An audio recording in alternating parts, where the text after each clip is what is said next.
అంశంపై చర్చ అయితే నడుస్తోంది. అవతల పక్షం చెప్తోంది పూర్తిగా అంటే ఒక విధ్వంసకాండ జరుగుతోంది, దామగుండాన్ని పూర్తిగా కనుమరుగు చేసే ప్రయత్నం ఇక్కడ జరుగుతోందని ఒక అవతల పక్షం వాదిస్తుంటే, ఇక్కడ ఒక అవగాహన కార్యక్రమాలు అయితే ఊపందుకున్నాయి.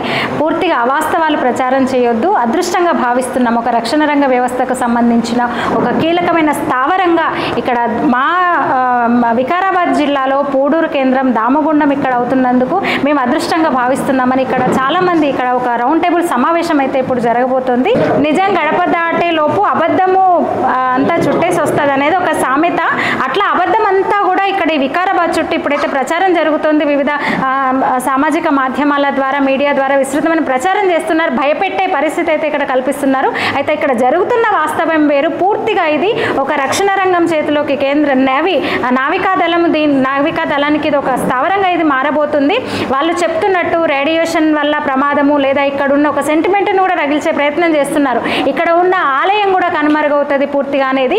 కానీ అవేవి కాదు అని ఇక్కడ ఉన్న వాళ్ళందరూ ఇక్కడ ఒక సమావేశం అయితే అయ్యారు. వాళ్ళు ఏం చెప్తారు అసలు వికారాబాద్ జిల్లా ప్రముఖులుగా వీళ్ళందరూ కూడా అన్ని రంగాలకు సంబంధించిన నిపుణులు అని చెప్పొచ్చు. వీళ్ళందరూ కూడా ప్రజాప్రతినిధులు కూడా ఉన్నారు. వాళ్ళు ఏం మాట్లాడతారో ఒకసారి వాళ్ళ మాటల్లోనే మనం విందాం.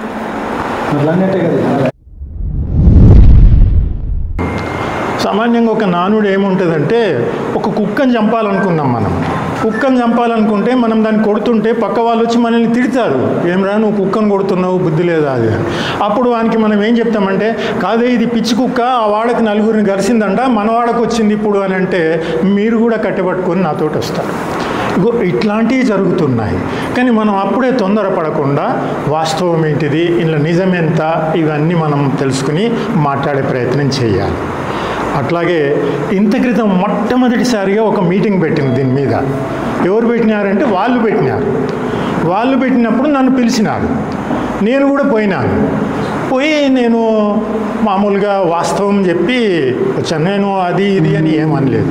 నేను బయటకు వచ్చినాక కొంత దూరం పోతుంటే వేరే వాళ్ళు కలిసి, సార్ మీరెందుకు వచ్చింది సార్ ఈ మీటింగ్కు అని అన్నారు. అంటే ఏమో పర్యావరణం అన్నారు, నన్ను పిలిచిండ్రు, నేను వచ్చాను, నేను ఎక్కడైనా వాస్తవమే చెప్తాను అని. ఇందాక మనం కమ్యూనిస్టులు అంటున్నాం. నిజంగా కూడా వాళ్ళు మంచి వాళ్ళే అనుకుందాం. ఎందుకంటే మనల్ని మేల్కొల్పుతున్నారు. మన లోపల ఈ జాగృతి లేదు, ఉన్నదా? ఎక్కడో అక్కడనే నాకేం పోయిందిరా, వాడెవడో పూరుడోడు పోతాడట, పరిగోడు పోతాడట, వికారాబాదం కేంద్ర అనే పరిస్థితిలో ఉన్నాం. కానీ వాళ్ళు మనల్ని ఇప్పుడు కొంచెం ప్రేరేపించింది కదా, దీంతో మనలో చలనం వచ్చింది. మంచి అభిప్రాయాలు చెప్పారు. ఇవన్నీ మరుగునబడి ఉండేవి కదా ఇంతవరకు దాకా, కానీ ఇప్పుడు ఇవన్నీ బయటకు వచ్చినవి. అట్లాగే ఇంకో మిత్రుడు అన్నట్టుగా కొందరు ప్రజాప్రతినిధుల్ని పిలిస్తే మన వాయిస్ ఇంకా ఎక్కువైతుంది. ఎందుకంటే మనల్ని ఎవరు పెద్దగా కేర్ చేయరు. కానీ అదే ప్రజాప్రతినిధుల్ని పిలిస్తే మీడియా ఎక్కువ వస్తుంది, దాంతో ఇంకా ముందుకు పోతుంది. ఇట్లా మనం చేసే ప్రయత్నం చేయాలి. అట్లాగే రాడార్ సిస్టమ్ అంటే ఏందని ఇందాక ఎవరో సార్ అన్నారు. ఇదేం లేదు, radio detecting and ranging system అని దానికి అబ్రివేషన్ అది చెప్తూ ఉంటాం. ఇది ఏం చేస్తుందనంటే, దీనికి ఒకటి మామూలుగా తరంగాలను పంపేటువంటిది ఒకటి ఉంటుంది, తరంగాలని తీసుకునేటువంటిది ఒకటి ఉంటుంది, అంటే రిసీవర్ అంటాం. ఇది ఎందుకు ఉపయోగిస్తారు వీటిని అని అంటే, వాళ్ళకు కొన్ని టార్గెట్స్ ఉంటాయి. ఆ టార్గెట్ని గుర్తుపట్టడానికి, దాని వేగాన్ని గుర్తుపట్టడానికి ఉపయోగిస్తుంటాం. ఇది రేడార్ చేసే పని. ఏంది, మనకు ఒక శత్రుదేశం నుంచి ఒక టార్గెట్ ఉంది. ఆ టార్గెట్ మన దిక్కు వస్తుందా, అటుపోతుందా, దాని వేగం ఎంత ఉంది అనేది వీళ్ళు డిసైడ్ చేసుకోవడానికి ఈ వ్యవస్థల్ని ఉపయోగిస్తారు. అట్లాగే ఇక్కడే ఎందుకు పెట్టిండ్రు అనే దాని మీద చాలామంది చెప్పారు. కానీ దేశానికి కావాల్సింది భద్రత. శత్రుదేశాలు ఎప్పుడు కూడా మన మీద దండెత్తే ముందు మన కమ్యూనికేషన్ సిస్టాన్ని నాశనం చేసే ప్రయత్నం చేస్తాయి. ఇప్పుడు ఏదైనా సింపుల్గా లొల్లి అయితే ఇంటర్నెట్ బంద్ చేస్తారు చూడండి.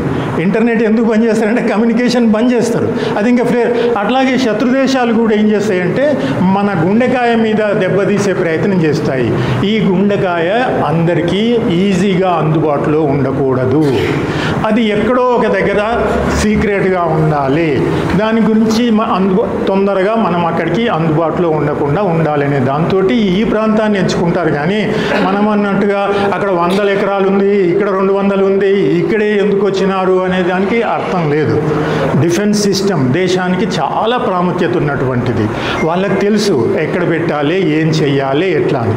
రెండవది, తెరనవెల్లి దగ్గర అక్కడ కందంబామ ఏదో ఉంది పేరు, అక్కడ ఒకటి ఉంది. మరి మన వాళ్ళు ఎవరన్నా పోయి అక్కడ స్టడీ చేశారా? అది 90 నుంచి ప్రారంభమైంది. మరి అక్కడ ప్రజలకు ఏమన్నా ఇబ్బంది జరుగుతుందా? అలాంటిది మా దగ్గర ఏమన్నా వస్తుందా అనేది. అయితే నేను చాలామంది మిత్రులతోటి కూడా మాట్లాడాను. బిడిఎల్ కానీ ఇట్లాంటి డిఫెన్స్ సిస్టంలో ఉన్న వాళ్ళ పేర్లు చెప్పలేము, వాళ్ళతో ఇట్లా మాట్లాడాము. సార్ మేము మీకు తెలుసా అసలు ఎయిర్పోర్ట్లలో ఉంటుంది, పోలీస్ కంట్రోల్ వాళ్ళ దగ్గర కూడా ఉంటుంది ఇట్లాంటి రేడార్ సిస్టమ్స్. కాకపోతే వాటి యొక్క తరంగాల యొక్క కొలతలు ఉంటాయి. ఆ కొలతలు మినిమంలో ఉంటాయి, కొన్ని ఎక్కువ ఉంటాయి, ఒక రేంజ్ ఉంటుంది మినిమం నుంచి కొంతవరకు అని. ఈ లిమిట్స్ లోపలనే ఇవి పనిచేస్తుంటాయి సార్. ఈ లిమిట్స్లో మాత్రం ఏ అంతర్జాతీయ సంస్థ కూడా పలానా వ్యాధి వస్తుంది, పలానా రోగం వస్తుంది అనేది ఇంతవరకు ఖచ్చితంగా తేల్చి చెప్పలేదు. ఒక క్వశ్చన్ మార్క్ తోటి maybe it could be A carcinogen అనే మాట ఎక్కడన్నా కనిపిస్తుంది అంతే. కానీ ఇట్ నీడ్స్ ఫర్దర్ రీసెర్చ్ అని కింద పెడతాడు. అంటే ఇంకా పరిశోధనలు సాగాలి. వాస్తవంగా దీనివల్ల ఈ రోగం వస్తుంది, ఇట్లా అవుతుంది అనేటువంటిది ఎక్కడా చెప్పబడలేదు. అయితే కొంతవరకు ఇందాక మిత్రులు అన్నట్టుగా ప్రతి పనికి కొంత నెగిటివ్ డోస్ ఉంటుందనేది. ఇప్పుడు బస్సు పోయినా కూడా మనకు కొంత డిస్టర్బెన్స్ అవుతుంది, ట్రైన్ పోయినా డిస్టర్బెన్స్ అవుతుంది. ట్రైన్ పోతుంటే అడవిలో ఉన్న జంతువులు ఒకదానికొకటి కలుసుకోకుండా పోతాయి, దాంతో వాటి జనాభా తక్కువ అవుతుంది అనేది కూడా ఒక మాట చెప్తూ ఉంటారు. అట్లా ఏది చేసినా కొంత ఉంటుంది. దీపం పెట్టినాం మనం, దీపం పెడితే దీపం కిందనే నీడ ఉంటుంది. రంగారెడ్డి జిల్లా పరిస్థితి ఎందుకుందంటే హైదరాబాద్ పెద్ద దీపమై చుట్టుముట్టున్నదంతా చీకట్ల కొట్టుకుంటుంది అని అన్నారు, అవునా? అట్లా ఒక పెద్ద దీపం పెట్టినప్పుడు దాని కింద చిన్న నీడ ఉంటే దాన్ని పట్టుకొని ఇంకో ఇదంతా నీడనే, ఇదంతా నీడనే అనేటువంటి కాదు. అట్లాగే రేడియేషన్ అంటారు చాలామంది. అసలు ఎన్ని రకాల రేడియేషన్ ఉంది? మనకు ఎక్స్రే తీస్తారు, డాక్టర్ కూడా చెప్తారు. డాక్టర్లు ఏమంటారంటే ఎక్కువసార్లు ఎక్స్రే తీసుకోవద్దు అని చెప్తుంటారు, ఎందుకంటే అది మనకు ప్రమాదకరం. అట్లాంటి రేడియేషన్ కాదు ఇక్కడ. కొన్ని రేడియోధార్మిక మూలకాలు ఉన్నాయి, వాటి నుంచి వచ్చే కిరణాలు మనకు హాని కలుగజేస్తుంటాయి. కానీ అవి వాడట్లేదు కదా ఇక్కడ. అలాంటి రేడియేషన్ కాదు ఇది. రేడియో ఫ్రీక్వెన్సీని వీళ్ళు ఉత్పత్తి చేసేటువంటి కిరణాలు, తరంగ దైర్ఘ్యాలు ఉంటాయి, వాటికి ఈ తరంగాల ద్వారా పంపుతుంటారు. తర్వాత మీరు లో ఫ్రీక్వెన్సీ అనుకుంటున్నాం మనం. ఏదైనా కూడా ఈ రేడార్ సిస్టము మన టెలిఫోన్ టవర్ లాగా 24 గంటలు సప్లై చేయదు. మనకు ఒక 2 నిమిషాలు సిగ్నల్ రాకపోతే తిట్టుకుంటుంటాం. మరి అందరూ అంటున్నారు, చాలామంది అన్నారు ఈ సెల్ ఫోన్ తోటి చాలా నష్టం వస్తుందని. నిజంగా ఈ టవర్లన్నీ మనం ఏకమై పీకేస్తే ఊకుంటామా? మనమే బయలుదేరుతాం మళ్ళా, మాకు సెల్ ఫోన్ కావాలి ఇవ్వాలని. అట్లాంటి పరిస్థితి ఏర్పడ్డది. అంటే దీనివల్ల వచ్చే నష్టం కంటే దానివల్ల వచ్చే నష్టము చాలా తక్కువ. తర్వాత తరంగాలు ఏవైతే ఉన్నాయో అవన్నీ ఎట్లా పరుచుకొని అందరినీ అలుముకుంటూ పోవంటావి. అవి ఎట్లా పోతాయి అంటే ఒక బీమ్ లాగా, ఒక డైరెక్షనల్ వేవ్స్ పోతుంటాయి అవి. అది కూడా పల్స్ అంటే ఇట్లా it is not a continuous flow, కంటిన్యూస్గా పోదు, ఒక పల్స్ లాగా పోతుంది. తర్వాత మీరు యాంటెనాలు చూసారో లేదో ఎప్పుడన్నా?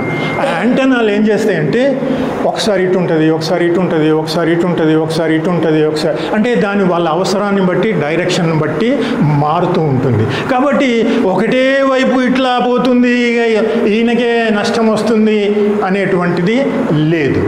ఇంకా రెండవది ఏంటంటే వాళ్ళు ఒక మిత్రుడు చెప్పారు నాకు కూడా, అంటే అట్లాంటి సెక్టార్స్లో పనిచేసే మిత్రునితో మాట్లాడితే, ఏదైనా ఈ డిఫెన్స్ వాళ్ళు, సెంట్రల్ గవర్నమెంట్ వాళ్ళు ప్రాజెక్టులు పెడుతుంటే ఒక వ్యవస్థని, అంటే ఒక మెషినరీని, ఒక సిస్టాన్ని అక్కడ అమరుస్తుంటే దానికి కొన్ని పారామీటర్స్ ఉంటాయంట.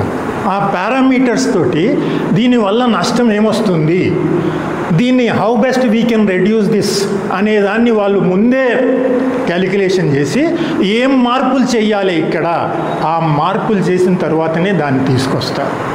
తర్వాత ఇప్పుడు బిడిఎల్ పెట్టారు మన దగ్గర. బిడిఎల్ పెట్టినప్పుడు కానీ ఇంకా వేరే డిఫెన్స్ ఉన్నాయి కదా, అవి పెట్టేటప్పుడు ఒక చెట్టు తీసేస్తే ఎన్ని చెట్లు పెట్టాలి అనే దాంతో ఆ నిబంధనకు ఒప్పుకున్న తర్వాతనే దీన్ని వాళ్ళు ఒప్పుకోవడం జరుగుతుంది. ఇప్పుడు గ్రీన్ ట్రిబ్యునల్ కానీ వీళ్ళంతా. అట్లాంటప్పుడు ఈ దుష్ప్రచారాలు ఎందుకు? ఇది మనము అందరికీ జనాలకు చెప్పే ప్రయత్నం చేయాలి. తర్వాత ఇప్పుడు చూడండి, సింపుల్గా మీరు ఎవరన్నా ల్యాప్టాప్ ఎక్కువ వాడుతుంటే, ఇవన్నీ నేను ఇక్కడ అంటే వాడేటోళ్ళకు కూడా ల్యాప్టాప్ పెడుతుంటే హీట్ అవుతుంటుంది. అది ఆ హీట్ జనరేట్ అయ్యి కొంత వంధ్యత్వం వచ్చే అవకాశం ఉంది అని అప్పుడప్పుడు చదువుతుంటాం. అవునా? అంటే మనము హీట్ అయ్యేదాకా పోయి రేడార్ కింద కూర్చుంటామా? కూర్చోం కదా. ఒకవేళ అట్లా అనుకుంటే ఆ రేడార్ దగ్గర తర్వాత నేను మొత్తం డాక్యుమెంట్ కూడా చూశాను. అక్కడ దాదాపుగా 2005 నుంచి 3000 దాకా, 500 నుంచి 3000 దాకా పబ్లిక్ అక్కడ నివసిస్తారంట. వాళ్ళకి టౌన్షిప్ వస్తుంది, స్కూల్స్ వస్తున్నాయి, హాస్పిటల్స్ వస్తున్నాయి, వరల్డ్ క్లాస్ ఫెసిలిటీస్ వస్తున్నాయని అందరూ చీఫ్ కన్జర్వేటివ్ అంటే principal chief conservative of forest కూడా ఆయన స్టేట్మెంట్లో ఇవ్వడం జరిగింది. ఇవన్నీ అబద్ధం కాదు కదా. ఇవన్నీ వచ్చేటప్పుడు మనం ఎందుకు వ్యతిరేకించాలి? అయినా ఇవన్నీ నేను అనుకుంటా మన నాలెడ్జ్ కోసమో మన అపనమ్మకాలు పోగొట్టుకోవడం కోసమే, కానీ ఇట్ ఈజ్ ఆల్మోస్ట్ ఓవర్. ఎందుకంటే దీని మీద కోర్టు కూడా పోయినారు. కోర్టు కూడా ఏం చెప్పింది అని అంటే, ప్రభుత్వం నిర్దేశించినటువంటి నియమాల లేదా ఆ లిమిటేషన్స్ ప్రకారంగా మీరు నడుచుకోవాలి అని చెప్పేసింది. ఇంకా మళ్ళీ అక్కడ సమస్య ఎక్కడుంది? కాకపోతే ఏంటంటే పబ్లిక్లో ఒక అన్రెస్ట్ తీసుకొచ్చి, ఒక వ్యతిరేక భావం తీసుకొచ్చే ప్రయత్నం చేస్తున్నారు. నేను ఒక రిక్వెస్ట్ చేస్తున్నా, ఏంటంటే అందరూ కూడా పొలిటికల్ లీడర్ రావాలి, ఎమ్మెల్యేలు రావాలి, ఎంపీలు రావాలని అంటున్నారు. మంచిదే, వాళ్ళు వస్తే చాలా మంచిదే. నేను నా కోరిక ఏంటంటే మొట్టమొదట ఎవరైతే మేధావులు ఉన్నారో వాళ్ళ లోపలనే చర్చ జరగాలి. ఎందుకంటే ప్రొఫెసర్ జయశంకర్ లాంటి వాళ్ళు సిద్ధాంతం బయటికి తెచ్చిన తర్వాతనే తెలంగాణ ఉద్యమం ఊపకన్ను అందుకున్న తప్ప వాళ్ళు మాట్లాడకుంటే అయితే ఉద్యమం అయితే రాకుండే. ఫస్ట్ వాళ్ళు మాట్లాడిరు, తెలంగాణ వస్తే లాభమేంది, ఇప్పుడు జరుగుతున్న నష్టమేంది అనేటువంటి విషయాన్ని చాలామంది పెద్ద మేధావులు మాట్లాడారు. మనము విద్యార్థి పరిషత్లో పనిచేసినప్పుడు తెలంగాణ సస్యశ్యామల యాత్ర అని చెప్పేసి అప్పుడు దేశం అది బాసర నుంచి శ్రీశైలం వరకు యాత్ర జరిగింది. ఆ యాత్రలో చాలా విషయాలు చెప్పారు. చాలామంది ప్రొఫెసర్స్ వచ్చారు, యూనివర్సిటీ నుంచి వచ్చారు. నిజంగానే ఇట్లా జరుగుతున్నదా అనేటువంటి విషయం అప్పటికి ఉన్నటువంటి విద్యార్థులకు ఎవరికి కూడా తెలియదు. సరే, ఎవరు లీడ్ చేసిర్రు, ఏమైంది, పొలిటికల్ లీడర్లు ఎప్పుడు వచ్చిర్రు అనేది మీకు అందరికి తెలుసు, దాన్ని వివరించాల్సినటువంటి అవసరం లేదు. కానీ ఇప్పుడు కూడా ఏంటంటే సమాజంలో రేవంత్ రెడ్డి చెప్పినట్టు ఎవరైతే టీచర్లు ఉన్నారో వాళ్ళే అంబాసిడర్స్. ఈ ఏదైనా కానీ మంచి కానీ చెడు కానీ తీసుకుపోవడానికి ఉపాధ్యాయులు కానీ ఇట్లాంటి ప్రొఫెసర్స్ ఎవరైతే ఉన్నారో వీళ్ళందరూ మాట్లాడితే, మేధావులు మాట్లాడితే సామాన్య జనం తప్పకుండా స్వీకరిస్తారు. ఒకవేళ పొలిటికల్ లీడరే ముందుకొచ్చి, నాలాంటి వాడు ముందుకొచ్చి మాట్లాడితే వీనికేమో స్వార్థం ఉన్నదని అనుకుంటారు. కాబట్టి మొదలు మీరే మాట్లాడాలి. ఇంకోటి ఏమవుతుందంటే చిన్న చిన్న విద్యార్థుల యొక్క మైండ్ కూడా ఫస్ట్ మనకు సంబంధించిన మన ఆలోచన కలిగినటువంటి విద్యార్థులు కానీ, లేకపోతే ఇందాక నరసింహ చెప్పినట్టు మనకు తెలిసిన వాళ్ళు కూడా అదేదో ఇక చెట్లు పోతున్నాయంటే స్టేటస్ అది అలవాటు అయింది. మనకి ఏది వచ్చినా సరే దాని వెనక ముందర ఏం చూడక, నేను ఎవరికో ఫోన్ చేస్తే మనం దాంట్లో పాల్గొనద్దంట కదా అని అడిగింది, ఎవరో ఒకరు అడిగిరు నన్ను. ఎప్పుడైనా కానీ ఉపాధ్యాయులు కానీ మిగతా మేధావి వర్గం ఆచరించిందే ప్రపంచం ఆచరిస్తుంది. భారతదేశం దానికి అతీతం కాదు. అది ముఖ్యంగా మీరు ఎంత మాట్లాడగలిగితే రేపు పొద్దుగాల వాకింగ్ల దగ్గరనో, సాయంత్రం టీ కోట్ల దగ్గరనో ఈ చర్చ తప్పకుండా స్ప్రెడ్ అవుతుంది. రేపటి నుంచి ఆల్రెడీ స్టార్ట్ అయింది, ఇంకా కూడా స్పీడ్ అవుతుంది. జనం ఎప్పుడైతే రావడం మొదలు పెడతారో, జనంలో ఎప్పుడైతే మాట వస్తుందో అప్పుడు తప్పకుండా పొలిటికల్ లీడర్లు వస్తారు. జనం ఏడ నిలబడితే ఆడ నిలబడాల్సిన బాధ్యత వాళ్ళకు ఉంటుంది. కాబట్టి తప్పకుండా వస్తారు. తెలంగాణ ఉద్యమం మొదలుపెట్టినప్పుడు అన్ని పార్టీలు వచ్చినాయి, రాలేవు కదా, మెల్లగా వచ్చినాయి. అవసరంకి వచ్చినాక ఎవరు ఎట్లయినా వస్తారు వాళ్ళందరూ. కాబట్టి దీని మీద ఇంకా కూడా మేము ఒక చిన్న ప్రయత్నం మాత్రం మొదలుపెట్టాం. దీన్ని ఇంకా విస్తృతంగా ఏ విధంగా తీసుకుపోదాం, పూడూరులో ఏ విధమైనటువంటి మీటింగ్ పెట్టాలి, పూడూరు మండలంలో ఎట్లా చేయాలి, ఇంకా మిగతా మన ఈ తాండూరు ఉంది, ఇంకా మన జిల్లాల కొడంగల్ కొంత ప్రాంతం ఉంది, ఆ ప్రాంత ప్రజలను కూడా కొంత అవగాహన కల్పించాలి, చెప్పాలి వాళ్ళందరికీ. ఎక్కడో ఇల్లీగల్ యాక్టివిటీ చేసే వాళ్ళంతా కూడా అక్కడికి వచ్చి ఇది ప్రాంతం పర్యావరణం దెబ్బతింటుంది, నీరు కలుషితం అవుతుంది, గాలి కలుషితం అవుతుంది అని ప్రచారం అపోహ సృష్టించి భయాందోళన కలిగిస్తున్నారు. ఇట్లాంటి వాటిని ఖండించాలి. అక్కడ జరిగేది ఏంటంటే మొత్తం భారతదేశంలో రెండవది ఇప్పుడు ఇది ఏర్పాటైతే, మొదటిది చెప్పినట్టుగా మద్రాసులో ఉంది, తిరువనెల్లిలో 1990లో ఏర్పడింది. దానివల్ల అక్కడ ఏ ప్రజలకు కూడా ఏ హాని లేదు. ఇంకా అది అవుట్డేటెడ్ రాడార్ సిస్టమ్. అది ఇక్కడ ఏర్పడేది అత్యాధునిక radar system, telecommunication transmission power station. దాని పేరు రాడార్ అంటున్నాం కానీ టెలికమ్యూనికేషన్ ట్రాన్స్మిషన్ పవర్ స్టేషన్. అది ఇది దీని నుండి వెలువడే కిరణాలు సీదా సెటిలైట్కి వెళ్ళి ఎక్కడ వ్యాపించదు. సీదా సెటిలైట్కి వెళ్ళి దాని నుండి ఏ టార్గెట్ పోవాలో ఆ టార్గెట్ మాత్రమే తీరుతుంది. దీనివల్ల ఎక్కడ కూడా ఆ ప్రాంతంలో కూడా ఎక్కడ ఎవరికి హాని కలగదు. పర్యావరణం దెబ్బతిన్నది, మనుషులకు దెబ్బతిన్నది. ఇది ఖచ్చితంగా వాళ్ళు తెలియపరిచిన విషయాలు ఇవి. దీన్ని మనం బాగా గ్రహించి ఆ ప్రజలకు మనం నచ్చజెప్పాల్సిన బాధ్యత మనకుంది. తర్వాత సాటర్డే సండే వస్తే పర్యాటకులు కూడా చాలామంది యాదగిరి క్షేత్రానికి కానీ దామగుండం వస్తున్నారు. ఇంకా ముందు ఇంకెక్కువ వచ్చే అవకాశం ఉంది. ఎందుకంటే ఇప్పుడు ఆర్యమైసం ఉన్నది. మొదట్లో అసలు ఏం జనం ఉండేది కాదు. ఇప్పుడు చూడండి, మనం దర్శనం దొరకాలంటే కనీసం 3 hours టైం పడుతుంది. మనకి 3 hours కన్నా ఎక్కువ కానీ తక్కువ లేదు. అట్లాగే దామగుండం కూడా అంతే ప్రశస్తి పొందుతుంది, అంతే డెవలప్ అవుతుంది. దీనివల్ల 600 ఫ్యామిలీస్, 600 మంది ఇక్కడ నేవీ అధికారులు వస్తున్నారు. ఇక్కడ వాళ్ళకి సరిపడే వినియోగ అవసరాలు, తర్వాత దాని కనెక్టింగ్ రోడ్ 27 కిలోమీటర్ల రోడ్డు, దీని చుట్టూ ఉన్న 14 గ్రామాలు ఉన్నాయి. ఈ 14 గ్రామాలు ఫుల్గా డెవలప్ అవుతాయి. పూడూరు మొత్తం మండలం ఇంతకుముందు సభ్యులు చెప్పినట్టుగా మొత్తం డెవలప్ అవుతుంది. కాబట్టి మనం అంతా కూడా దీన్ని అర్థం చేసుకొని వారి యొక్క అపోహలను మనం ఖండించాలి. ఇక్కడ ఆలయం పోతుంది, దర్శనం దొరకది, పాస్ తీసుకోవాలి, అవన్నీ ఏమి రిస్ట్రిక్షన్స్ లేవు. ఇంతకుముందుగా మనం ఎట్లా పోయినామో అదేవిధంగా మనకు దర్శనం కలగజేస్తారు. ఇవన్నీ దృష్టిలో పెట్టుకొని దాన్ని ఈ దేశ రక్షణ విషయం అంటే దీని యొక్క ఉపయోగం ఏంటి? మన భారతదేశం చుట్టూ 3 సముద్రాలు ఉన్నాయి. 3 సముద్రాలు కూడా శత్రువుల యొక్క నౌకలు కానీ జలంతర్గాములు కానీ సంచరిస్తుంటే వాటి యొక్క ఉనికిని కనుక్కుంటుంది. తర్వాత సెటిలైట్ నుండి కొంత డేటాని రిసీవ్ చేసుకొని అనలైజ్ చేస్తుంది. ఈ 2 పనులు దీన్ని చేస్తుంది ఇది. కాబట్టి మనం అంతా కూడా దీన్ని ఖండించి మనం హృదయపూర్వకంగా దానికి మద్దతు తెలియజేసి అక్కడ ఏర్పడే విధంగా మనం ఎట్లా చేస్తే ఉంటున్నది ఈ సభ నిర్ణయిస్తే దాన్ని బట్టి మనం ఉద్యమం చేపట్టాలి. ఆ రక్షణ శాఖ ఇక్కడ రావాలి. మనకి ఏ దేశభక్తుడైనా కోరుకునేది, ఎందుకంటే మన ప్రాంతం డెవలప్ కావాలి. తర్వాత జియోగ్రాఫికల్గా ఇది రాడార్ స్టేషన్ కొట్టగానే పూడూరు మండలం వస్తుంది. దానివల్ల మన గర్వకారణం తప్ప మన బలహీనం కాదు. మన గర్వకారణం ఇది ఈ స్టేషన్ ఇక్కడ రావడం. కాబట్టి మనం అంతా కూడా దాన్ని సపోర్ట్ చేసి మనం దాన్ని చేయూతనివ్వాలని కోరుతున్నాను నేను. డిస్ట్రిక్ట్ స్ట్రక్చరల్ ఇంజనీర్ కూడా. అయితే మీ అందరితో ముందుగా ఒక విషయం నేను తెలపాలనుకుంటున్నా. మనకు అతి సమీపంలో షాద్నగర్ ఉంది. ఈ నుంచి కరెక్ట్ 40 కిలోమీటర్స్ దగ్గర national remote sensing centre Shadnagar దగ్గర బాలానగర్ దగ్గర ఏర్పాటు చేయబడ్డది. మన దగ్గర వచ్చే గూగుల్ మ్యాప్స్ కానీ ఇంకా ప్రతిదీ ఆ సెంటర్ నుంచి గ్రాస్పింగ్ చేసి మన మొబైల్స్కి వస్తుంది. అంత పెద్ద సెంటర్ ఏర్పాటు చేయబడ్డది. మన వాళ్ళకి ఎవరికన్నా ఇప్పటివరకు అవగతం అవుతుందా? ఎవరికి అవగతం కాలేదు. బ్రదర్ చెప్పినట్లు అట్లాంటి విషయాలు ఎక్కడ డిస్క్లోజ్ చేయబడవు, ఎక్కడ చెప్పబడవు. అయితే అది ఎప్పుడు 1970లో ఏర్పాటు చేయబడ్డది. షాద్నగర్ దగ్గర ఉన్న నేషనల్ రిమోట్ సెన్సింగ్ సెంటర్ 1970లో ఏర్పాటు చేయబడ్డది.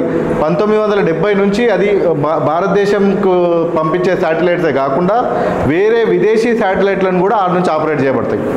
విదేశీ శాటిలైట్స్ కూడా అంటే వాళ్ళకు సంబంధించిన భౌగోళిక అంశాలు ఏవైతే ఉంటాయో, భూగర్భ అంశాలు కానీ మనం పర్ స్క్వేర్ మీటర్ ఈ లెక్క క్యాప్చర్ చేస్తూ ఉంటుంది. అది ఆ షాద్నగర్ దగ్గర ఉన్నది. ప్రతిదీ మనం గూగుల్ మ్యాప్స్ కానీ మనం ఓలాకి మనకి పెట్టాలనుకున్నా అక్కడ నుంచి అదే ఆ సెన్సార్ ద్వారానే రాబడుతుంది అనమాట. అయితే దాని నుంచి వచ్చే ఫ్రీక్వెన్సీ మన మొబైల్కి వస్తుంది. మన మొబైల్కి వచ్చే ఫ్రీక్వెన్సీ కంటే ఇప్పుడు ఏర్పాటు చేయబడుతున్న VLF centre very low frequency centre ఏదైతే ఉందో అది భారతదేశంలో రెండవది. మన దగ్గరనే ఎందుకు ఎంచుకోబడ్డదంటే మన సముద్ర మట్టానికి 654 మీటర్ల ఎత్తు అంటే 2125 ఫీట్ల ఎత్తుల ఏర్పాటు చేయబడ్డది. అదే కాకుండా మన వికారాబాద్ ప్రాంతం ఎట్లాంటిదంటే ఆకురాల్చు చిట్టడివి. మన వికారాబాద్ చుట్టూ ఉన్న అటవీ ప్రాంతం అంతా ఆకురాల్చి చిట్టడివి. అంటే దీంట్లో పెద్ద మహావృక్షాలు ఏముండవు, ఔషధ మొక్కలు ఆకురాలు చిట్టడివి కాబట్టి ప్రతిసారి ఆకురాలుస్తూ ఉంటాయి, మళ్ళీ మొలుస్తూ ఉంటాయి. పెద్ద మహావృక్షాలు ఏముండవు. అయితే ఈ లాటరైట్ నేలల ఏడైతే గడ్డి నేలలు ఉన్నాయో, ఏడైతే చిరుచిరు పొదలు ఉన్నాయో దాంట్లోకించి 1174 ఎకరాలను సెలెక్ట్ చేసుకున్నారు. గ్రీన్ ట్రిబ్యునల్ ఎంత పెద్దదంటే గ్రీన్ ట్రిబ్యునల్కు వ్యతిరేకంగా దేశంలో ఎవ్వరు కూడా ఏమీ చేయలేరు. గ్రీన్ ట్రిబ్యునల్ సుప్రీంకోర్టు ఆదేశంతో సమానం. గ్రీన్ ట్రిబ్యునల్ ఖచ్చితంగా వాళ్ళు పూర్తిగా చేస్తారు. అయితే గ్రీన్ ట్రిబ్యునల్ ఆదేశాల ప్రకారం లోకల్ డిఎఫ్ఓని స్టేట్ ఫారెస్ట్ ఆఫీసర్ని ఇక్కడికి పంపించి పలుమార్లు సర్వే చేయించిన తర్వాత ఎంత కంపెన్సేషన్ ఇవ్వాలంటే 133.78 కోట్ల కంపెన్సేషన్ ఇవ్వాలి. అంటే అవి కాంపెన్సేషన్ కాదు, కాంపా నిధులు. అంటే ఫారెస్ట్ దానికి ఉండే నిధులు కాంపెన్సేషన్ కింద కాదు, నిధులు సమకూర్చారు. దాంట్లోకించి మొట్టమొదటిగా వాళ్ళు దీనికి అంకురార్పణ చేసేటప్పుడు 13 కోట్లు ఏవైతే జమ చేసిన తర్వాతనే ఆ అడవిలకు ఫారెస్ట్ వాళ్ళు వీళ్ళని ఎంటర్ కానిచ్చారు. సర్వే చేసుకోనికనే 13 కోట్లు కట్టిస్తేనే సర్వేకి ఎంటర్ చేయించారు. ఈ సర్వే జరిగిన తర్వాత వాళ్ళు ఒక దృఢ నిశ్చయానికి వచ్చారు. ఇక్కడ ఐరన్ ఓరు లాటరైటే ఉంది, అడవి ఏదైతుందో ఆ అడవి చిట్టడవే ఉంది, మహావృక్షాలు ఏవీ లేవు. మనకు తెలిసిన కాడికి కూడా మహావృక్షాలు ఏడ లేవు, చిరు పొదలు ఉన్నాయి. అట్లానే వృక్ష సంపదను తొలగించాలని మనం ఎవరం కోరుకోము. ఇంకొకటి జనావాసాలకు దూరంగా ఉంది. ఇంకొకటి దీనివల్ల ఎవరికి నష్టం లేదు అని వాళ్ళు పూర్తిగా నిర్ణయం చేసుకున్న తర్వాత గ్రీన్ ట్రిబ్యునల్ వాళ్ళు గ్రీన్ సిగ్నల్ ఇచ్చిండ్రు. తర్వాత గవర్నమెంట్ కూడా దీనికి మూవ్ ఆన్ అయింది. అంటే దీంతో ఏమేం జరుగుతుందంటే జలాంతర్గామిలు ఏవైతే ఉంటాయో సింధు ఘోష్ అంటే సీ లోపల సముద్రపు లోపల 20 కిలోమీటర్ల అడుగునున్న వాటికి సిగ్నల్స్ పోవడం అంటే లో ఫ్రీక్వెన్సీ. ఈ ఫ్రీక్వెన్సీని ఎవరు కట్ చేయలేరు, ఈ ఫ్రీక్వెన్సీని ఎవరు బ్రేక్ చేయలేరు. అంటే చాలా సూక్ష్మంగా వెళ్ళే ఇవి ఎట్లాంటి జీవచరాలకు కానీ నష్టం కలిగించేటివి కావు. ఆ జలాంతర్గామిలో ఉండే వాళ్ళకు అంటే రక్షణ కోసం ఉండేటోళ్ళకు వాళ్ళకు ఆ ఫ్రీక్వెన్సీ పోతాయి. వాళ్ళు పోతే సేల్ అంటారు, వాళ్ళని పోయేదాన్ని సేల్ అంటారు. ఒక 30 రోజులు సేల్కి వెళ్ళిపోతారు. అంటే 30 రోజులు సముద్రంలోనే ఉంటారు, 30 రోజుల తర్వాత బయటకు వస్తారు. ఆ టైం వరకు వాళ్ళకు ఏమైతే సిగ్నల్స్ పోవాలనో ఈ సెంటర్ తిరునెల్వేలి నుంచి పోతుండే మళ్ళీ ఇప్పుడు ఈ సెంటర్ నుంచి పోనీకే అదొకటి అవుతుంది. ఇంకా నౌకాదళం ఏదైతే ఉంటుందో ఆ నౌకాదళానికి పోయే సిగ్నల్స్ వెళ్తాయి. అట్ ద సేమ్ టైం షిప్లకి పెద్ద అవేమవుతుంటాయో అవిటికి దీని నుంచి సిగ్నల్స్ పోతాయి. అయితే దీని ద్వారా ఏ మనిషికి కానీ ఏ జంతువుకి కానీ ఎవరికి కానీ ప్రాబ్లం ఉండదు. దీనివల్ల కలిగే లాభాలు ఏంటి అంటే దీని చుట్టూ 27 కిలోమీటర్ల రేడియస్ ఏదైతుందో 1174 హెక్టార్ల అటవీ ప్రాంతం ఏదైతే పోతుందో దాని చుట్టూ 27 కిలోమీటర్ల రోడ్డు అంటే అవుటర్ రోడ్డు ఇది అన్నిటి కనెక్ట్ అయి ఉంటుంది. అటవీ ప్రాంతంలో అటవీ చట్టం ప్రకారం ఆ ఊర్లకి రోడ్డు కానీ మట్టి కానీ వేయడం వాళ్ళు అటవీలో ఒప్పుకోరు ఫారెస్ట్ యాక్ట్ ప్రకారం.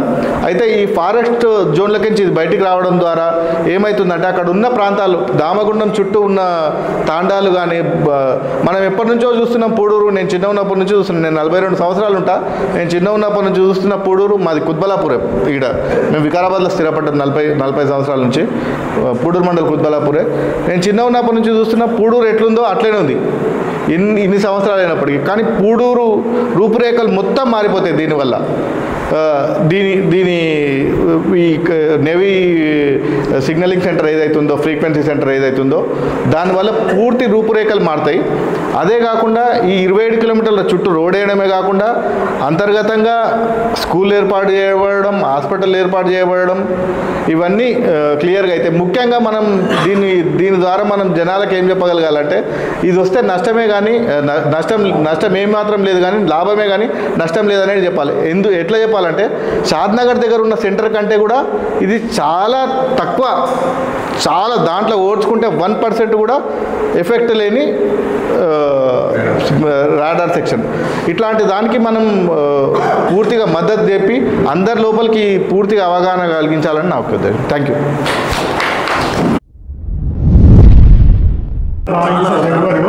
ఎందుకంటే మీరు అప్పుడు ఉన్నట్టుగా ఇప్పుడు లేరు. అప్పుడు మీసాలు ఉండవు, పిల్లలు ఇప్పుడు ఏమంటారు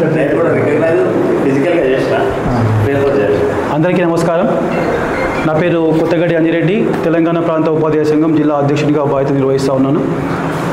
అయితే ఈరోజు మనకు వార్తల్లో చూసినట్టయితే ఎటు చూసినా వికారాబాద్లో నేవీ రాడార్ క్షేత్రం ఏర్పాటు చేస్తున్నారు. దామగుండము మొత్తం కూడా విధ్వంసం అవుతుంది. దామగుండం ఒకటే కాదు, తెలంగాణ మొత్తం కూడా నాశనం అయిపోతుందని చెప్పేసి ఒక భయోందరమైనటువంటి స్థితి ఈరోజు కొందరు పని కట్టుకొని చేస్తూ ఉన్నారు. ఏ విధంగా నష్టమవుతుందని చెప్పడం లేదు, కానీ విధ్వంసం మాత్రం ఈ విధంగా జరిగిపోతుంది. మొత్తం కూడా అసలు మహిళలకు అందరికీ అసలు ఇక పిల్లలు గారు, అసలు ఈ వాతావరణంలో అసలు ఇక్కడ ఉండడానికి వీలు కాదు. ఈ వాటర్ మొత్తం కలుషితం అయిపోతాయి. ఈ ఒక్క వాటరే కాదు, హిమాయత్ సాగర్, గండిపేట, హుస్సేన్ సాగర్ మొత్తం కూడా నీళ్ళు పనికిరావంట. అంటే ఇటువంటి భయోందరమైనటువంటి స్థితి ఈరోజు ఒకరు పని కట్టుకొని చేస్తూ ఉన్నారు. కాబట్టి ఇది కరెక్ట్ కాదు. దానిలో ఉన్నటువంటి లొసుగులు ఏమున్నాయి, దానిలో ఉన్నటువంటి వాళ్ళు ఏ విధంగా దీన్ని ఈ విధంగా చేస్తారని చెప్పేసి మనం అందరూ కూడా ఈరోజు చర్చ ఏది జరుగుతుందో అది 100% జరగాల్సిన విషయం. అదేవిధంగా ఈరోజు 12 లక్షల చెట్లు అని చెప్పేసి ఈరోజు ఒక పెద్ద సంఖ్య చూపించి చెట్లు పోతే అసలు అన్నట్టు కాదు. స్టేట్ ఫారెస్ట్ అధికారి గారు చెప్పారు పోయేది 1,93,000 చెట్లు. దానికి అనుగుణంగా గ్రీన్ ఫారెస్ట్ ట్రిబ్యునల్ దాని ప్రకారము 17 లక్షల చెట్లు పెట్టడానికి ఒప్పందం కుదుర్చుకొనే ఈ ప్రాజెక్ట్ అనేటువంటి ముందుకెళ్ళడం జరుగుతుంది. అంటే ఇటువంటి స్థితిలో ఉన్నటువంటి దాన్ని కూడా కానీ ఈరోజు ఒక భయాందోళన సృష్టించి ఏదో 17 చెట్లు పోతున్నాయి, మన అందరికీ పక్షులు పోతున్నాయి అని చెప్పేసి కాదు. వీళ్ళు ఇప్పుడు ఇది ఒక్క ప్రాజెక్ట్ కాదు, దేశంలో ఏ ప్రాజెక్ట్ ఎక్కడ వచ్చినా కూడా ఒక నెగిటివ్ వార్త ప్రపంచాన్ని మొత్తం కూడా వివిధ దేశాల్లో వ్యాపించే విధంగా చేసేటటువంటి ఒక కొన్ని సంస్థలు పనిచేస్తూ ఉంటాయి. ఇది ఒక్కటే కాదు, దేశంలో ఇప్పుడు జాతీయ విద్యా విధానం తీసుకుంటే దాన్ని వ్యతిరేకిస్తారు, సిఏఏ తీసుకుంటే వ్యతిరేకిస్తారు, ఎన్ఆర్సీ తీసుకుంటే వ్యతిరేకిస్తారు. 370 ఆర్టికల్ వాళ్ళ ఉద్దేశం ఏంటంటే ఈ దేశం బాగుపడద్దు, చైనా బాగుపడాలి, చైనా యొక్క సమ్మేళనంలో వచ్చి భారతదేశం నాశనం చేసేంత వరకు దేశానికి తెలియవద్దు అనే ఉద్దేశంతో కొన్ని పార్టీలు కానీ కొందరు వ్యక్తులు కానీ చేస్తారు. కాబట్టి చైనా యొక్క సమ్మేళనంలో అడ్డుకోవాలంటే ఈరోజు భారతదేశంలో ఉన్నటువంటి రెండవ న్యాయ క్షేత్రంగా నా దామగుండ అనేటువంటి క్షేత్రం దేవుని క్షేత్రంలో ఈరోజు వెలుస్తుంది. ఈరోజు దేవుని క్షేత్రంలో వెలుస్తుంది. కానీ దేవుని ఎక్కడ తీసేరు, దేవునికి రక్షణ కల్పిస్తూ ఈరోజు ఆరమేశ్వరం కాడ రక్షణ లేదా దేవునికి, లేకుంటే కాశ్మీర్లో ఉన్నటువంటి దేవాలయాలకు రక్షణ లేదా, అవన్నీ కూడా ఆర్మీ అండర్లోనే ఉన్నాయి. కానీ ఈరోజు మనకు గుడికోనియరు, చెట్లు కొట్టేస్తారు. ఎవరిని గుడికోనియరు అంటే అందరి భక్తులందరినీ గుడికొనిస్తారు. దేశ ద్రోహులను మాత్రం మనకి రానికే వీలు కాదు. ఏదైతే అసంఘిక కార్యక్రమాలు చేసే వాళ్ళకి మాత్రం వీలు కాదు. కాబట్టి వాళ్ళు వెనుక ఉండి నడిపేటటువంటి ఒక తతాంగంగా ఇది అందరికీ తెలుస్తూ ఉంది. అదేవిధంగా ఈరోజు చుట్టూనటువంటి కొందరు పాగా వేసుకొని కూసురు, అక్కడ షూటింగ్ అని చెప్పేసి, ఫైరింగ్ అని చెప్పేసి, లేకుంటే ఎక్కడో ఒక దగ్గర దేశ వ్యతిరేక కార్యక్రమాలు చేసుకుని తల దాచుకోవడానికి ఉన్నటువంటి కొన్ని క్షేత్రాలు ఉన్నాయి.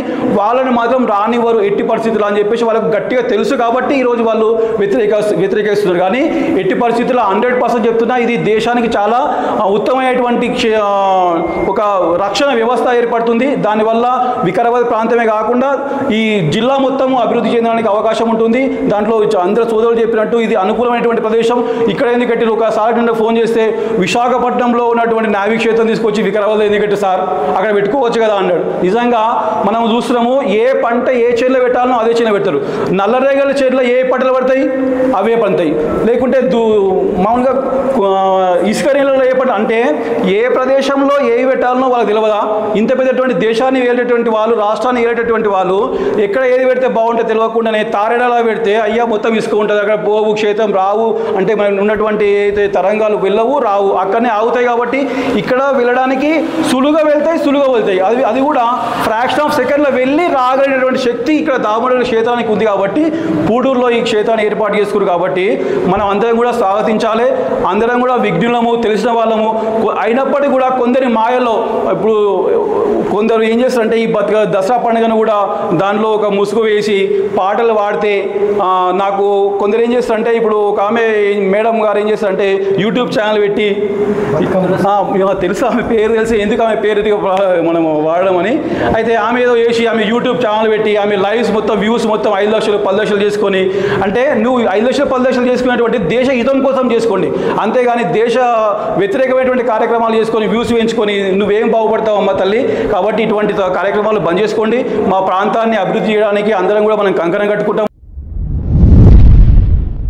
అంటే ఒక పదం మనం అందరం వాడుతున్నాం, ఏదంటే రెడార్ అని చెప్పి ఏదైతే వాడుతున్నామో అది ఫస్ట్ మనం వాడవద్దు. రెడార్ అనేది 365 days 24 hours నడిచే సిస్టమ్. దాని నుంచి వచ్చే రేడియేషన్ ఉంటుంది కొద్దిగా. విఎల్ఎఫ్ అనేది very low frequency communication tower setup. ఇది ఎప్పుడైతే అవసరమో కమ్యూనికేషన్ కోసం యూజ్ చేసేది. ఆల్ రౌండ్ ద ఇయర్ లేకపోతే 24 hours వాడడం మనం దాన్ని. అండ్ ఇవి మేజర్గా వాడేది సబ్మరీన్స్ కోసం, డీప్ సీలో ఉన్న సబ్మరీన్స్ కోసం వాడే కమ్యూనికేషన్ సర్వీస్. సో మిగతా పెద్దలందరూ ఆల్రెడీ దీని గురించి చాలా మటుకు చెప్పారు, అన్నగారు చెప్పారు. ఇది ఫస్ట్ తమిళనాడులో తిరునెల్వేలిలో ఉండే ఐఎన్ఎస్ స్టేషన్ కాటబొమ్మన్ అని చెప్పి.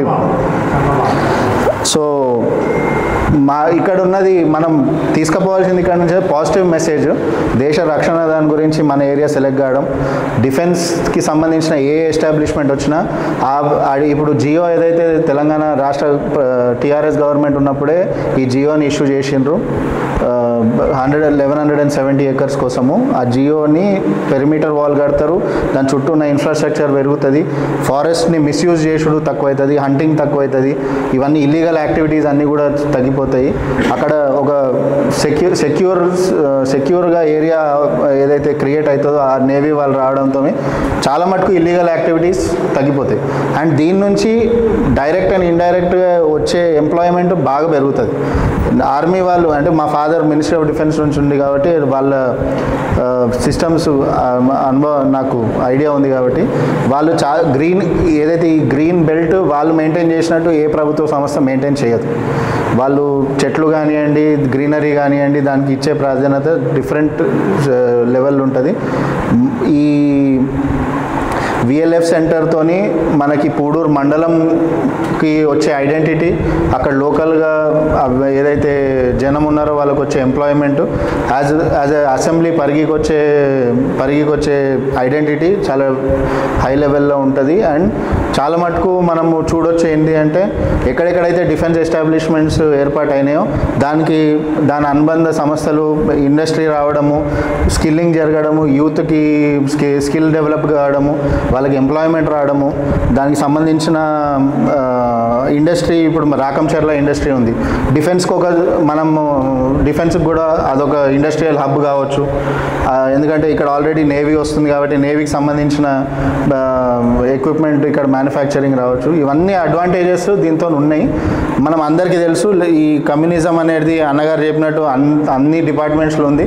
వాళ్ళు దేశ రక్షణ విషయానికి వచ్చే వరకు ఎప్పటికీ లెఫ్ట్ లీన్ అయి ఉంటారు అండ్ వాళ్ళు ఎప్పుడు కూడా దానికి నెగిటివే చెప్తారు. కాబట్టి దీని నెగిటివిటీ కొద్దిగా ఉండొచ్చు, ఏమైనా హెల్త్ హజార్డ్స్ అవి ఇవి అని కొద్దిగా ఉంది. ఎందుకంటే 30 years నుంచి ఆల్రెడీ ఎస్టాబ్లిష్డ్ ఉంది. మేము కనుక్కున్నంత వరకు అయితే health hazards at this point of time సివియర్గా ఏం లేవు. అండ్ మనం ఇక్కడ పూడూరు స్టేషన్ ఆల్రెడీ మన దామగుండం చాలా బయటకు ఉంటుంది. జనావాసాలు ఏదైతే విలేజ్ ఉందో మనం విలేజ్కి దూరం కూడా ఉంది కాబట్టి దాని నుంచి ఉన్న ఏదైనా మినిమం రేడియేషన్ కూడా హెల్త్కి ఎలాంటి ఎఫెక్ట్స్ ఉండేయని చెప్పి చెప్తున్నారు. దామగుండం టెంపుల్ విషయానికి వచ్చే వరకు ఎవరైతే అసలు టెంపుల్ని నమ్మరు, టెంపుల్ మొక్కనోళ్ళు కూడా టెంపుల్ పోతుంది అని చెప్పి మాట్లాడుతున్నారు. ఇది వచ్చిన తర్వాత నేవీ వాళ్ళని పెద్దలు ఎంతమంది కూర్చొని మా టెంపుల్కి ఏం కావాలన్నా కూడా నేవీ వాళ్ళు చేయనీకి సిద్ధంగా ఉంటారని చెప్పి నేను నమ్ముతున్నాను.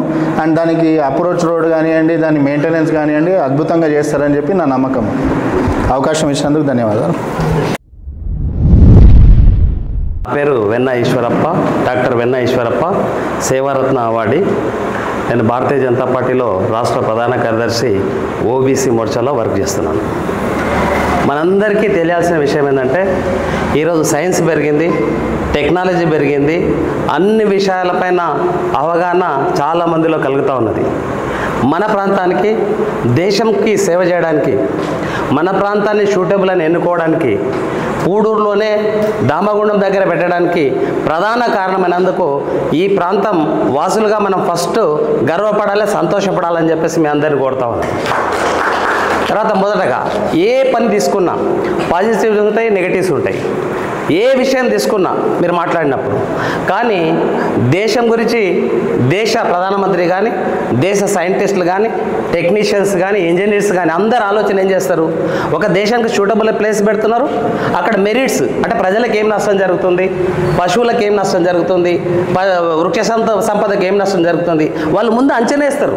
దాన్ని అంచనా వేసే వస్తారు, అంచనా వేయకుండా ఏమి రారు. కానీ కొంతమంది ఏం చేస్తారంటే వారు ఉనికిలో లేనోళ్ళు, ఉనికి లేని వ్యక్తులు కానీ, ఉనికిలో లేని రాజకీయ పార్టీలు కానీ ఏం చేయాలి? మూఢనమ్మకాలను కానీ ప్రజలలో ఏదో రకంగా దీన్ని భయభ్రాంతులు సృష్టించి ఏదో రకంగా చేస్తే మాకు గుర్తింపు వస్తుందని తాపత్రయపడుతూ ఉంటారు. వాస్తవం మనం ఆలోచించాలి. మన ప్రాంతం ఇందాక చూస్తాను, నెట్లో చదివాను, వచ్చేకంటే ముందు కొన్ని విషయాలు తెలవాలి, మనకు కూడా కొంచెం ఎక్కువ ఉంటాయి తక్కువ ఉంటాయి అని చెప్పేసి ఉంటుంది. కాబట్టి అవగాహన వెరీ లో ఫ్రీక్వెన్సీ అని క్లియర్గా ఉంది. నా మిత్రులు చెప్పినట్టు వెరీ లో ఫ్రీక్వెన్సీ అని చెప్పడం జరిగింది. ఈ ప్రాంత అభివృద్ధి కోసం డెవలప్మెంట్ ఆస్పెక్ట్లో చాలా జరుగుతాయి. ఎడ్యుకేషన్ పరంగా, ఎంప్లాయ్మెంట్ పరంగా, రోడ్స్ పరంగా చాలా అభివృద్ధి జరుగుతుందని చెప్పేసి క్లియర్గా రాయడం జరిగింది. 90లో ఏర్పాటు చేసినటువంటి దాన్ని స్టడీ చేద్దాం. 90లో జరిగినటువంటి తమిళనాడులో ఏదైతే మొదటిది రాడార్ స్టేషన్ ఏర్పాటైందో దాన్ని స్టడీ చేద్దాం. కానీ అవగాహన లేకుండా అనవసరంగా ప్రజలలో భయభ్రాంతులు సృష్టించడం కరెక్ట్ కాదు. మన ప్రాంతం ఒక దేశానికి సేవ చేయడానికి ఉపయోగపడుతుంది. ఈ మన ఐడెంటిటీ పూడూరు అనేది ఐడెంటిటీ గొప్పగా భారతదేశం కాకుండా ప్రపంచం మొత్తానికి వెళ్తుంది, పరిగి వెళ్తుంది, వికారాబాద్ వెళ్తుంది. ఈ ప్రాంతం అనేది రాడార్ స్టేషన్ చెప్పంగానే ఎక్కడ ఉందంటే పూడూరులో ఉందంటారు. అర్థమైందా? లొకేషన్ పెట్టంగానే పూడూరు అని వస్తుంది. కాబట్టి గర్వంగా చెప్పుకునే అవకాశం వస్తుంది. ఏమైనా నెగటివ్స్ పార్ట్ ఉంటే దాని మీద ఖచ్చితంగా అందరం కూర్చుందాం. ఇంకా సబ్జెక్ట్ ఇది మొదటి సమావేశం అనుకుంటా, నాకు తెలిసైతే, నాకైతే నేను అనుకుంటున్నా. కావాలంటే ఇంకా సబ్జెక్ట్ని ఎక్కువ తీసుకుందాం. నష్టాల పరంగా ఏముంది, నష్టాల మీద డిమాండ్ కూడా చేద్దాం. కానీ ఆ ఏర్పాటు అయినప్పుడు లాభాలు చాలా ఉన్నాయి కాబట్టి లాభాల పరంగా దేశానికి సేవ చేయడానికి అవకాశం వచ్చినందుకు మనందరం కూడా గర్వపడుతూ ఈ ప్రాంతాన్ని అవేర్నెస్ తీసుకొచ్చి ఎక్కడికక్కడ ఇక్కడ అడ్వకేట్స్ ఎక్కువ ఉన్నారు, టీచర్స్ ఎక్కువ ఉన్నారు. టీచర్స్ అంటే నిజంగా మొన్ననే సీఎం గారు చెప్పాడు అంబాసిడర్స్ అని. మీ ద్వారా సంకేతం ప్రజలకి ఇంకా ఎక్కువ వెళ్తుంది కాబట్టి టీచర్స్ ఎక్కువ చొరవ తీసుకుంటే ఇంకా చాలా బాగుంటుందని తెలియజేస్తూ, సార్ మాకు కాలేజ్ ఎస్ఏపీ కాలేజీలో లెక్చరర్ సారు, నేను పేరు గుర్తు చేసుకుంటలేను, ఐడెంటి జువాలజీ సబ్జెక్టు బాటనీ కదా సార్, మాకు చెప్పారు సార్ 1985లో నా డిగ్రీ అయిపోయింది సార్. వారికి మనస్ఫూర్తిగా గురువు గారికి కూడా ధన్యవాదాలు తెలియజేస్తూ, మీ అందరికీ కూడా మరొకసారి ఇంత చక్కటి అవకాశం ఏర్పాటు చేసిన ప్రతి ఒక్కరికి కూడా ధన్యవాదాలు తెలియజేస్తూ, దీని ఒక ఉద్యమం లాగా వాళ్ళకు ఉనికి లేని వాళ్ళు కొట్లాడుతూ ఉంటారు ఉనికిలోకి రావాలని. కాబట్టి దాన్ని మనం ముందుకు వస్తే వాళ్ళకి తోక ముడుస్తారు, వెనకకి పోతారు. కాబట్టి ఈ అవకాశం ఇచ్చిన ప్రతి ఒక్కరికి పేరు పేరున మనస్ఫూర్తిగా ధన్యవాదాలు తెలియజేస్తూ ముగిస్తున్నాను. జై హింద్, జై భారత్. ఇది ఇట్లాంటి ప్రాజెక్ట్ అని ఎక్కడ కూడా డిస్క్లోజ్ చేయదు. ఇది రైట్ ఇన్ఫర్మేషన్ యాక్ట్ కింద కూడా రాదు. ఏం చేస్తున్నాము, ఎంత మేము ల్యాండ్ ఎక్వైషన్ చేస్తున్నాము, ఏ ప్రాజెక్ట్ పెట్టబోతున్నాం, ఎంత పెట్టబోతున్నాం అనేది ఇవన్నీ పూర్తిగా దేశ రహస్యాలు ఎవరు కూడా ప్రెస్కో బహిర్గతం చేసి రాజకీయ నాయకులకు, ఈవెన్ ఆ హోమ్ మినిస్టర్ కానీ డిఫెన్స్ మినిస్టర్ కూడా డిస్క్లోజ్ చేయరండి. ఇంత పూర్తి వివరాలు మాకు అందుబాటులో పెట్టాలి, మా సామాజిక మాధ్యమంలో పెట్టాలి, ఆ మాధ్యమంలో ద్వారా మేము తెలుసుకోవాలనేది ఒక శుద్ధ అబద్ధం. అది చెప్పినా కూడా అది అబద్ధం.